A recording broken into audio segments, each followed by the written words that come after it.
শীত চলে যাওয়ার আগে দ্রুত বানিয়ে ফেলুন। তার জন্য প্রথমেই আমি এখানে কিছু বাঁধাকপি কুচি করে নিয়েছিলাম, তার সাথে আমি কিছুটা গাজর কুচি দিয়েছিলাম আর দিয়েছিলাম কিছু পেঁয়াজের কলির ছোট ছোট করে টুকরো করে রাখা। আর এখানে দিয়ে দিলাম হাফ চামচের মতন লবণ। প্রথমে এই সব কিছুকে খুব ভালোভাবে হাতের সাহায্যে চটকে চটকে মেখে নিতে হবে বা একটুখানি নরম করে নিতে হবে। এই কাজটা করার কারণ হচ্ছে এতে করে ফ্লেভারটা খুব বেশি এনহ্যান্স হবে আর খেতেও ভালো লাগবে। আর এই পাশে পেঁয়াজ, মরিচ আর ধনেপাতা কুচি করে রেখে দিয়েছিলাম।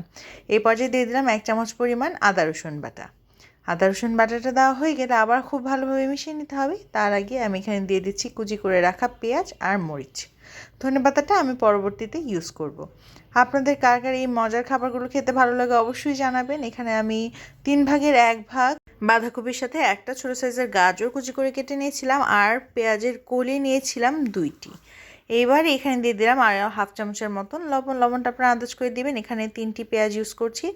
আমার কাছে মনে হয় পাকোড়ার মধ্যে একটুখানি পেঁয়াজ বেশি না হলে খেতে তেমন একটা ভালো লাগে না। কাঁচামরিচও 3টি কুচি করে দেওয়া হয়েছিল। এবার দিয়ে দিলাম 1/3 চামচের মতন হলুদের গুঁড়া, হাফ চামচের মতন লাল মরিচের গুঁড়া।